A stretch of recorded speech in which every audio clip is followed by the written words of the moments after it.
اس سفر حج میں ایک بڑے صاحب نسبت بزرگ اور اللہ تعالیٰ کی طرف رجوع کرنے والے اور شیطان کی چالوں سے واقفیت رکھنے والے اور دعا اور دم کے ذریعے سے علاج کرنے والے معالج سے ملاقات ہوئی جو پڑوسی ملک میں کسی شہر کے رہنے والے تھے. الحمدللہ ان کے ساتھ کافی وقت گزارنے کا موقع ملا تو انہوں نے مجھے ایک دعا کی اجازت دی کہ آپ مغرب بعد اور فجر بعد اس کا اہتمام کریں اور اس کی مجھے اجازت دی اور میں آپ تمام کو اس کی اجازت دیتا ہوں بلکہ صرف آپ کو ہی نہیں آپ جس کو بتائیں ان کو بھی اجازت ہے.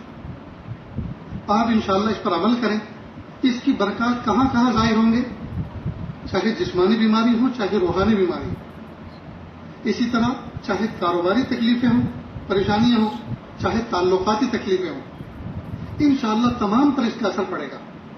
بہت اہمیت والی دعا ہے اور اہتمام سے اس کو پڑھیں. سب سے پہلے درود شریف اس کے بعد اعوذ باللہ بسم اللہ کے ساتھ سورہ فاتحہ. اعوذ باللہ بسم اللہ کے ساتھ سورہ فاتحہ سب ایک ایک مرتبہ پڑھنا. اس کے بعد بسم اللہ کے ساتھ آیت الکرسی. پھر بسم اللہ کے ساتھ تینوں قل واللہ احد قل اعوذ برب الفلق قل اعوذ برب الناس. پھر اس کے بعد ایک چھوٹی سی دعا پڑھنی ہے یا عزیز یا حمید یا ذل عرش المجید اصرف عنا شر کل جبار عنید. جب اصرف عنا پہ پہنچیں گے پھر سے دعا سنیں یا عزیز یا حمید یا ذل عرش المجید اصرف عنا شر کل جبار عنید. جب اصرف عنا آپ پڑھیں گے تو اس پہ اپنی تکلیفوں کا تصور کریں دھیان دیں یا تو ایک مجموعہ اپنے ذہن میں تصور کریں تو اس کا استحضار کر لیں بس. اس کے بعد آخر میں پھر درود شریف اور یہ پڑھنے کے بعد دونوں ہاتھوں کو اس طرح سے پھیلائیں جس طرح دعا میں پھیلایا جاتا ہے اور ان کو تھٹکار لیں. یعنی اس پہ ایسا دم کریں جس میں تھوک کے ذرات بھی شامل ہو اس طرح سے.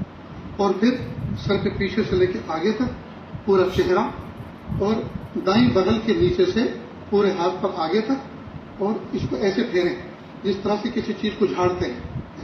اسی طرح بائیں بغل کے نیچے سے آگے تک پورے ہاتھ اور اوپر سے اس طرح سے اس کو جھاڑیں جس طرح سے کوئی گرد وغیرہ یا کوئی کیڑا چڑھ جاتا ہے اس کو جھاڑا جاتا ہے. ٹھیک. پھر آگے سینہ دونوں منہوں کے اوپر جہاں تک ہاتھ پہنچ سکے. اس کے بعد ران اور گھٹنے کے نیچے والا حصے پنڈلی کے اوپر لے جا کر پنجے تک ہاتھ لے جائیں. اسی طرح اوپر دونوں پیروں.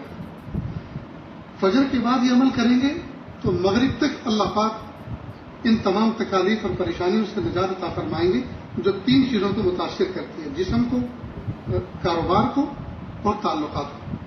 اور مغرب بعد پڑھیں گے تو اللہ پاک پوری رات حفاظت فرمائیں گے. تو کریں گے نا انشاءاللہ. بس میں نے اس کو کرنا شروع کیا تقریباً 15-20 دن ہونے آئے ہیں. الحمدللہ میری قطرات کی تو شکایتیں ختم ہو گئی. نبی پاک صلی اللہ علیہ وسلم نے اپنے حیات طیبہ میں صبح قیامت تک آنے والے انسانوں کو تکلیفوں سے بچنے کے سارے اسباب عطا فرما دیے طریقے بتا دیے.